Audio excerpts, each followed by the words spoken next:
अस्पताल में डॉक्टरों के मनमानी रवैये के चलते प्रतिदिन अस्पताल में 4 से 5 मृत्यु हो रही है, जिसको मृत्यु की संज्ञा देना उचित नहीं होगा। एक तरह से इसको कहा जाए कि डॉक्टरों के मनमानी के चलते डॉक्टरों द्वारा प्रतिदिन 4 से 5 हत्याएं की जा रही हैं।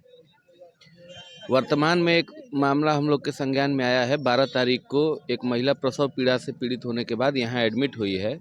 जिस दिन डॉक्टर सेतु सिंह रात्रि में यहाँ चिकित्सा पदाधिकारी के रूप में प्रतिनियुक्त थी, लेकिन सुबह तक वो डॉक्टर सेतु सिंह यहाँ झांकने भी नहीं आई हैं और महिला को रात्रि में 10 बजे एडमिट होने के बाद सुबह 8 बजे तक न ही किसी प्रकार की कोई दवाई दी गई है, ना ही किसी प्रकार का कोई उपचार किया गया है। सुबह जब दूसरी डॉक्टर आती हैं तो देखने के बाद ये बताती हैं कि मामला बहुत ही गंभीर हो चुका है, ऑपरेशन बहुत पहले हो जाना चाहिए था। वो ऑपरेशन करती हैं और नवजात बच्चे की मृत्यु हो जाती है। तो युवा कांग्रेस के साथियों ने इस प्रकरण को देखते हुए ये फैसला लिया कि इस पूरे प्रकरण में सीधे तौर पे डॉक्टर सेतु सिंह उस नवजात शिशु की मृत्यु की जिम्मेदार हैं। उन पे तत्काल मेडिकल नेग्लिजेंसी के तहत मुकदमा दर्ज करते हुए उनके और उनकी 2 सहयोगी कर्मी चांदनी और रागिनी को तत्काल सदर अस्पताल से निलंबित जब तक नहीं किया जाता है, तब तक ये धरना अनिश्चितकालीन चलता रहेगा। सुधार देखिए, गलती के लिए क्षमा का प्रावधान है, लेकिन गलती जब प्रतिदिन दोहराई जाती है तो उसको गुनाह कहा जाता है। तो ये डॉक्टर जानबूझ के गुनाह कर रहे हैं और गुनाह के लिए दंड बना हुआ है। जब तक ये लोग दंडित नहीं होंगे तब तक व्यवस्था में सुधार नहीं हो सकता है। पुरानी कहावत है, भय बिन होय न प्रीत। तो यदि एक व्यक्ति दंडित हो जाएगा तो उसके भय से बाकी लोग अपनी ड्यूटी पूरी निष्ठा के साथ करने लगेंगे।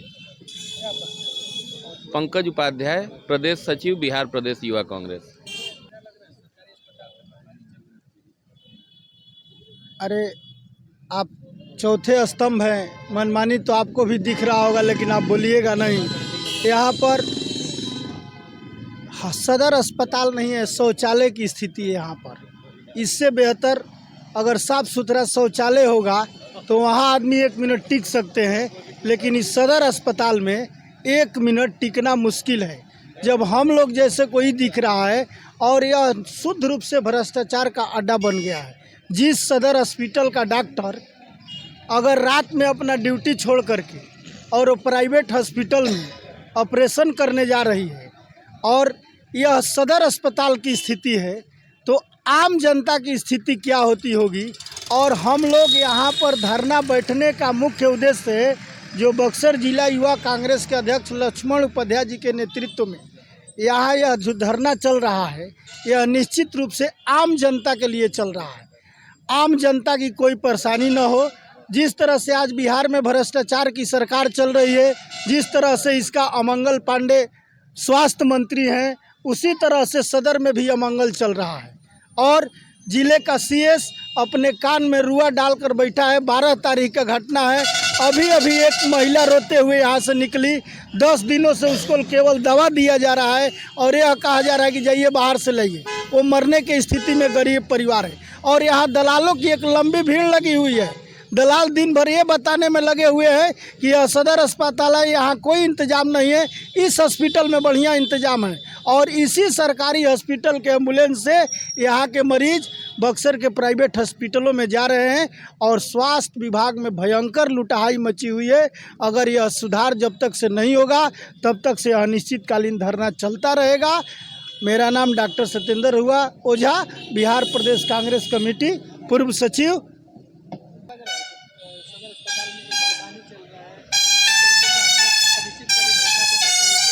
देखिए, डॉक्टरों की मनमानी रवैया इतना बढ़ गया है कि जो रोगी प्रसव पीड़ित आते हैं, ये सदर अस्पताल के डॉक्टर के द्वारा ऑपरेशन नहीं किया जाता है, उनको निजी अस्पतालों में भर्ती होने की सलाह दी जाती है। कुछ उनके दलाल हैं जो सदर अस्पताल में सक्रिय है और दलाली के माध्यम से उनको निजी अस्पतालों में भर्ती कराते हैं और उनका ऑपरेशन वहीं कराया जाता है। और सदर अस्पताल एक रेफरल अस्पताल हो चुका है। थोड़ी सी गंभीर बीमारी को लेकर आइए, तुरंत रेफर कर दिया जाता है और प्रसव के दौरान जो डॉक्टर हैं वो ड्यूटी में नहीं रहते हैं। एक मामला हम लोग के संज्ञान में आया। 12 तारीख को रात एक डुमरांव के प्रसव पीड़ित महिला यहाँ एडमिट हुई और यहाँ जो नियुक्त डॉक्टर सेतु सिंह थी, उसका सदर में ड्यूटी रात्रि 8 बजे से सुबह तक था, वो एक बार भी सदर में उस रात उस डॉक्टर ने नहीं आया, न मरीज को देखने का काम किया। वो एक प्राइवेट निजी हॉस्पिटल में जाकर के उस रात भी ऑपरेशन की है। उसके खिलाफ बक्सर युवा कांग्रेस अपना आवाज़ बुलंद करके अनिश्चितकालीन धरना पर बैठा हुआ है। जब तक उसको निलंबित नहीं किया जाएगा, यह अनिश्चितकालीन धरना अनवरत जारी रहेगा। जिला अध्यक्ष युवा कांग्रेस बक्सर। रवैया को लेकर क्या कहना चाहिए? मनमानी रवैया पर मेरा यही कहना है कि आज बक्सर सदर हॉस्पिटल इतना गंदगी का कगार है, आयामबार है कि जिसको जितना भर्त्सना की जाए कम है। यहाँ कोई हॉस्पिटल पर ध्यान नहीं है, सरकार की कोई निगाह नहीं है। एकदम उपेक्षा के दृष्टिकोण से इसे कहा जाए तो बद से बदतर स्थिति में हॉस्पिटल चल रहा है।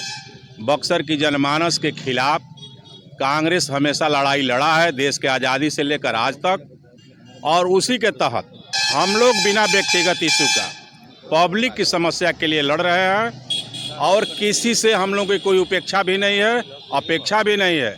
एक भ्रष्ट डॉक्टर जो है यहाँ CS है, देख रहे हैं एक एक लगभग 8 गाड़ियाँ यहाँ नई आकर चल रही है, केवल जनता की पैसा, दवा बेचना, पानी बेचना, इसी के चलते। और ड्यूटी यहाँ है और ड्यूटी हो रहा है प्राइवेट हॉस्पिटल में। इसी के खिलाफ आमरण अनशन युवा कांग्रेस के नेतृत्व में ये चल रहा है और ये चलता रहेगा। आमरण अनशन है जब तक वो डॉक्टर निलंबित नहीं होंगे और साफ सफाई की भी व्यवस्था नहीं होगी, तब तक ये चलता रहेगा। मेरा नाम डॉक्टर उमाशंकर पांडे, बिहार प्रदेश कांग्रेस पूर्व सचिव, सह चुनाव अभियान समिति सदस्य।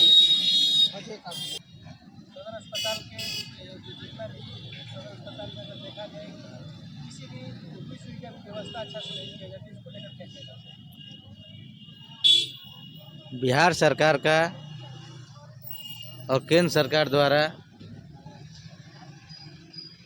ये कमीशन खोरी का एक अड्डा बन गया है हॉस्पिटल।